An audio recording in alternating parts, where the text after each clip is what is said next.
محمد رضا خان کی یہ کتاب ہے علم غیب رسول صلی اللہ علیہ وسلم۔ اس کے صفحہ 23-24 پر مولوی احمد رضا خان نے ایک بات لکھی ہے، وہ میں پڑھ کے آپ کو سنا دیتا ہوں۔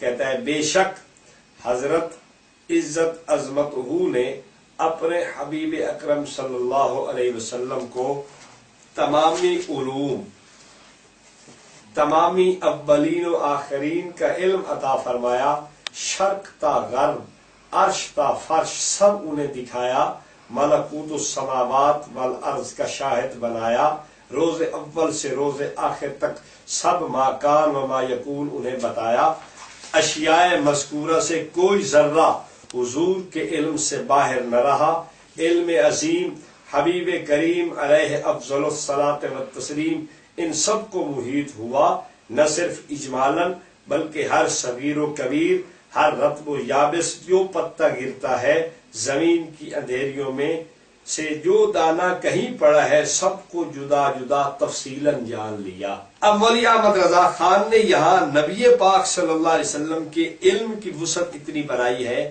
کہ جناب جی زمین و آسمان کے ذرے اور ہر پوری کائنات کا ذرہ ذرہ جیسے آپ دیکھ چکے ہیں رسول پاک صلی اللہ علیہ وسلم کے علم کے اندر ہے۔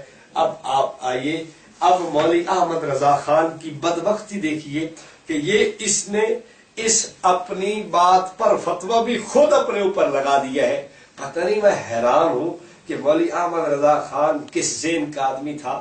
بھنگ تو بیچارہ پیتا نہیں تھا، یہ چرس تو پیتا نہیں تھا، لیکن پتہ نہیں عقل کے اعتبار سے شاید خان ہونے کی وجہ سے کوئی تھوڑی سی گڑبڑ اس کو ہو گئی، ورنہ تھا تو بڑا جو ہے نا وہ دانا قسم کا آدمی، لیکن پتہ نہیں کیا اس کو ہو گیا۔ بہرحال یہ رضا خانی سوچیں گے کہ کیا اس کو ہوا ہے۔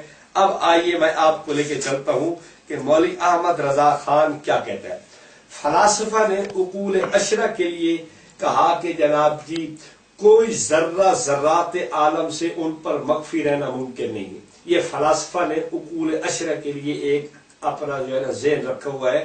مولوی احمد رضا خان اس بات کا رد کرتے ہوئے کیا لکھتا ہے، کہتا ہے کہ یہ خاص صفت حضرت عالم الغیب والشہادہ کی ہے جل وعلا۔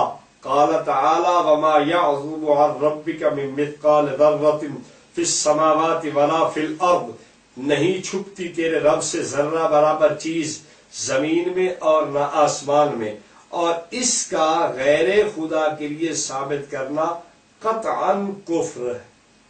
اب آپ دیکھیے کہ مولوی احمد رضا خان کیا کہتا ہے کہ عالم کے ذرات میں سے کوئی ذرہ بھی کہنا کہ خدا کے علاوہ کسی اور پر مخفی نہیں ہے، یہ صفت تو صرف خدا کی تھی، غیر خدا کے لیے اس کو ثابت کرنا قطعاً کفر ہے۔ اب آپ دیکھیے اس علم غیب رسول کے اندر خود مانا ہے کہ ذرہ ذرہ ملکوت السماوات والارض کا اور تمام جو ہے نا عالم کی اشیاء اور ہر ایک چیز زمین و آسمان کے پتے پتے ذرے ذرے اور جناب ایک ایک چیز کو جدا جدا تفصیلاً نبی پاک صلی اللہ علیہ وسلم جانتے ہیں۔ اب آپ خود دیکھیے، کہتا ہے کہ اس صفت کا غیر خدا کے لیے ثابت کرنا قطعاً شرک ہے، کفر ہے۔ تو اب آپ بتائیے، مولوی احمد رضا خان نے خود ہی خودکشی کر کے اپنے آپ کو کفر کے گھاٹ اتار دیا ہے۔ حیرت کی بات ہے، نبی پاک صلی اللہ علیہ وسلم کی عقیدت کا نام لے کر کفر امت کو سمجھا رہے ہو، شرم آنی چاہیے اس بات پر، لیکن رضا خانی ہی کیا جو سمجھ جائے۔ بہرحال ہم تو اپنے ان مسلمان بھائیوں کی اس خدمت میں عرض کرنا چاہتے ہیں کہ یہ رضا خانی یہ اس کام کے کرنے والے ہیں اور آپس میں ایک دوسرے کو کافر کہنے والے ہیں، ان کے پاس اسلام نہیں ہے۔ حضرت شیخ الاسلام مولانا حسین احمد مدنی رحمت اللہ علیہ کسی نے پوچھا تھا، حضرت یہ تو آپ کو کافر کہتے ہیں۔ فرمایا کہ بات یہ ہے ان کے پاس ہے ہی کفر، اس لیے تو ہر ایک کو کافر کہتے ہیں۔ اس نے صرف علماء دیوبند کو نہیں بلکہ ہر ایک کو کافر کہا۔ کوئی دنیا میں مسلمان ایسا نہیں ہے جس کو مولوی احمد رضا خان